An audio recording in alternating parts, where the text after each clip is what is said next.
Welcome back to another edition of Preparing for the Collapse Radio. We are really glad to have you with us today. It is good to be back. This is the space where we try to, turn down the volume on the panic and really turn it up on the practical, actionable stuff. And honestly, the timing for today's discussion, it couldn't be more precise. Oh. Yeah, we were just looking at a blog post that went up just a few days ago, February 10th, titled, "Why Mobile Living Makes More Sense in an Unstable Climate." Oh, yeah, that one. It really made the rounds. It did, and for good reason. It just hammered home the reality that between the economy tightening, which, everyone's feeling that. At the grocery store, yeah. Exactly.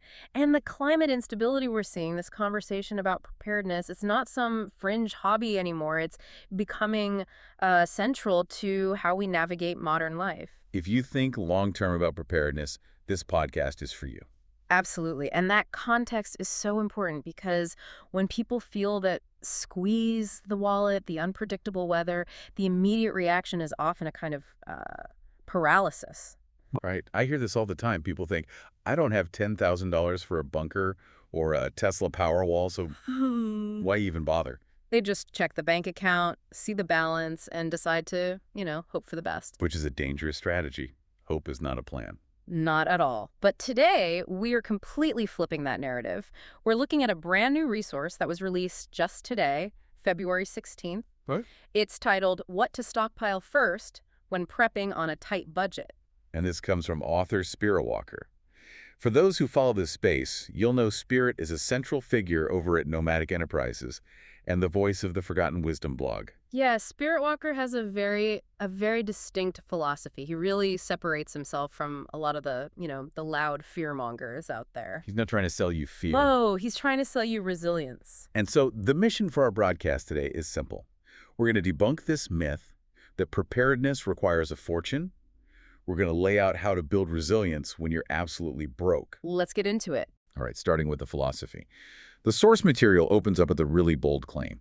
Spirit basically says there's this massive, profitable myth out there that you need thousands of dollars just to get in the game. Right. Why is that idea so stuck in our heads? Because it's visual, it's marketing. That's the barrier to entry for so many people. They see the Instagram photos of, the high-end tactical gear, the perfect pantries. The ones that look like a boutique grocery store. Exactly, and they freeze. They think preparedness is a product you buy. But Spirit Walker, he argues that prepping isn't about building a fortress overnight. He describes it as strengthening weak points slowly and unintentionally. I love that phrasing, unintentionally. Yeah. It makes it sound less like a military operation and more like, just living smarter. Precisely. And the argument he makes is that when you have a limited budget, it's actually a benefit in disguise. A benefit? That feels like a stretch. No. Hear him out on this. He argues that a lack of funds, it acts as a filter. If you have unlimited money, you end up buying useless gadgets. Doomsday toys that just sit in a box. The night vision, the drone, all that stuff. But when money is tight, you are forced to focus on what actually keeps you alive. You can't afford the fluff, so you only buy the foundation. That actually makes a lot of sense. It forces discipline. It reminds me of the comparison he makes to our grandparents. That really stuck with me. It's a powerful image, isn't it? He points out that our grandparents or great-grandparents, they didn't panic buy. No. They didn't run to the store because the news scared them. They practiced discipline. They kept extra flour in the bin. They mended clothes. It wasn't a reaction to fear. It was just their lifestyle. Right. My grandmother didn't call herself a prepper. She just called herself a homemaker. Exactly. Spirit Walker is essentially telling us to reclaim that quiet resilience instead of the loud panic of modern prepping. Okay, so let's get into the nuts and bolts. If we're strengthening these weak points on a budget, where do we start? The guide is extremely clear on priority number one. And I think a lot of rookies get this wrong. They do. It's not food. No.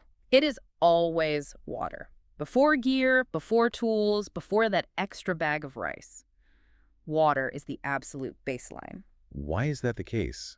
I feel like most people immediately think canned goods, I don't want to starve. Well, think about the biology. You can go, what, 3 weeks without food? You'll be incredibly uncomfortable, but you'll be alive. You go 3 days without water, and you are dying. Right. And Spirit Walker notes that municipal systems fail way more often than we realize. It doesn't have to be the apocalypse. It could be a power outage that shuts down the pumps or frozen line. Or a contamination event. And when that water stops flowing, the clock starts ticking really, really fast. Panic sets in within hours. We're just so used to turning a tap and getting unlimited clean water. That puts it in perspective. Sure. So what's the strategy here? If we're on a tight budget, we're not drilling a well in the backyard. No, and you're not buying a $5,000 atmospheric water generator either. The rule of thumb Spirit gives is to aim for 1 gallon per person per day. And he suggests starting with a goal of just 3 to 7 days. That's manageable. It's very manageable even in a small apartment. And the tactics are super low cost. I mean, he mentions reusing soda bottles. Yes, this is the budget part. If you drink soda, or your neighbors do, those 2-liter bottles are food-grade plastic. You just rinse them out, clean them thoroughly, fill them with tap water, and stick them in the back of a closet. And it costs you literally nothing. Nothing. Or he also suggests those simple 5 to 7 gallon jugs you can get at any grocery store, the blue aquatainers, or just the camping jugs. The key here isn't a fancy filtration system, at least not yet. Not at first. He says get a gravity filter when you can afford one, but in the beginning, the goal is redundancy. Just having the physical water in your home, that's the victory. Water is stability. That's the quote. Just knowing it's there changes your whole mindset. It really does. If the main breaks, you aren't rushing to the store to fight someone for the last bottle of Dasani. You just walk to your closet. Okay, so once we have that 3 to 7 day supply of water, that baseline, then we can move to food. But we're not talking about steaks and lobster here. Far from it. We're talking about what Spirit calls the kings of budget prepping. I have the list here. Rice, dry beans, lentils, oats, pasta, salt, sugar, and flour. It sounds like a grocery list from 1850. And for good reason. These are foods that, as Spirit puts it, don't care about inflation headlines.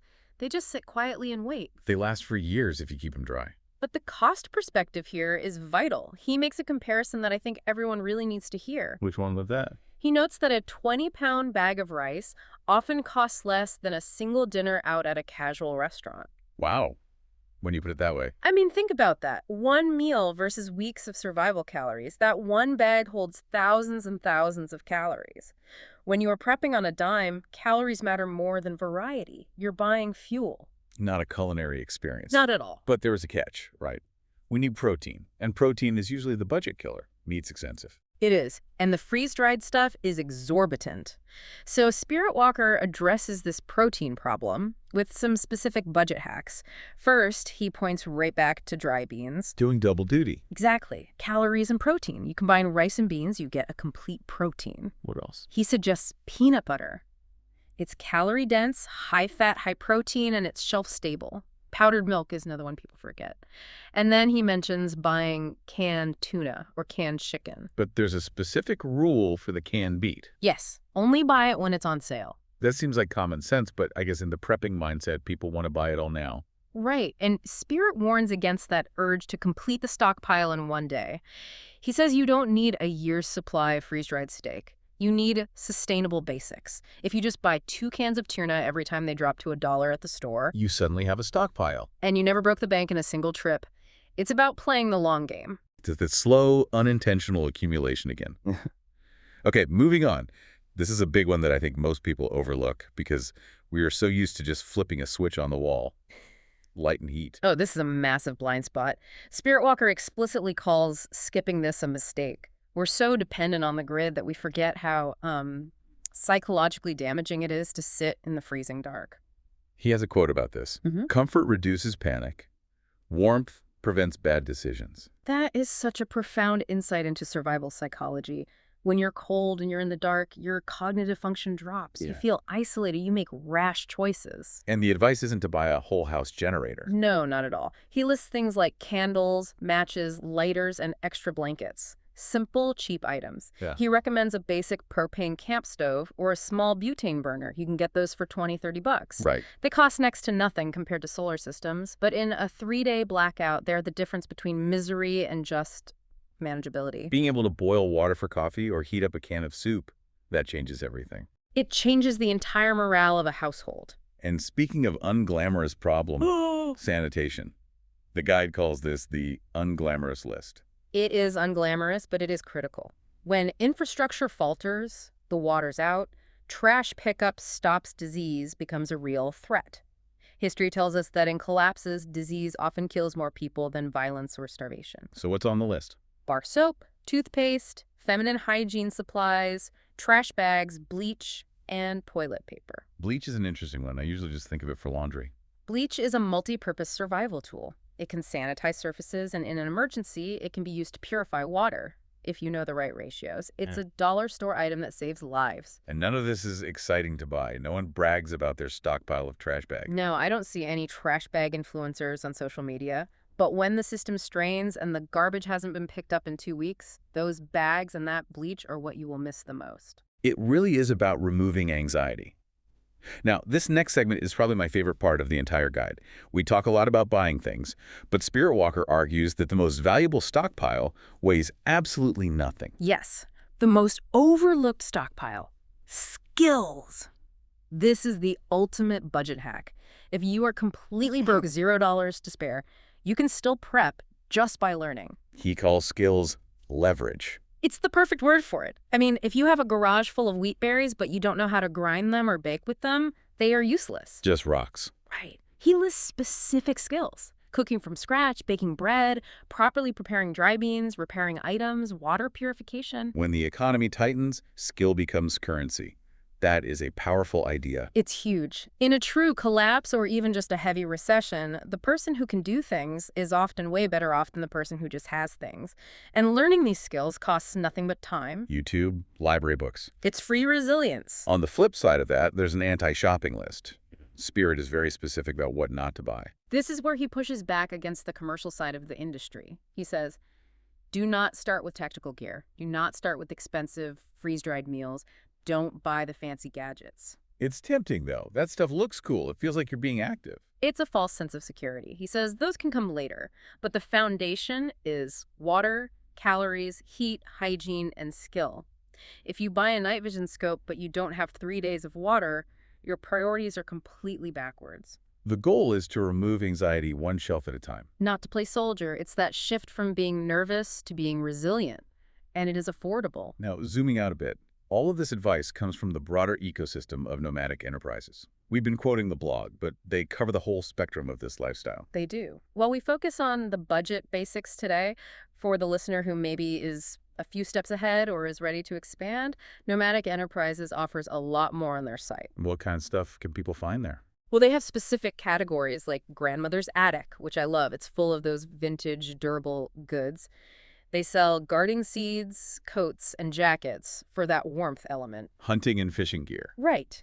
And off-grid power products for when you're ready to graduate from candles. It's a holistic approach, and you see that on the blog, too. They cover things like the winter apothecary, making fire cider, for example, or off-grid healthcare. So it reinforces the idea that he's not just teaching survival. No, he's teaching a completely different way of interacting with the world. A lifestyle that's less dependent on the system.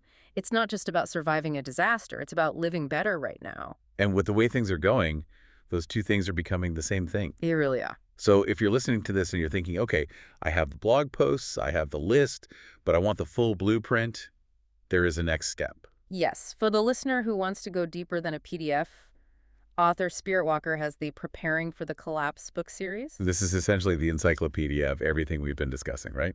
It is. It takes all these concepts, the budget prepping, the mobile living, the healthcare planning, and it structures them into a comprehensive guide. It's the manual you want on your shelf when you can't Google the answer. And we should mention, the book series is currently on sale. That's right. It's a great time to pick it up. So if you want to support Spirit's work and, more importantly, secure that knowledge for yourself, we have a link to purchase this series right in the episode description. It's a worthwhile investment. Knowledge is the one thing that can't be taken from you. You can lose your gear, but you can't lose your skills. Before we wrap up, I want to circle back to the core feeling here. We started with the idea that prepping is expensive and scary. I hope we've shown it's actually accessible and, honestly, kind of calming. It is calming. Action is the antidote to anxiety. And I want to leave everyone with the closing sentiment from the source material because I think it's beautiful. Spirit Walker writes, Resilience is affordable. It's about being quietly stronger, quietly calmer, quietly ready. Quietly ready. I love that. You don't have to be the loudest person in the room to be the most prepared. In fact, you usually shouldn't be. The most prepared person is the one who's calmest when everyone else is freaking out. Very true. Well, that is all for this breakdown of budget resilience. Thank you for joining us on Preparing for the Collapse Radio. Thank you. Make sure to check the description for the links to the book series and the Nomadic Enterprises blog. Until next time, keep strengthening those weak points, one shells at a time.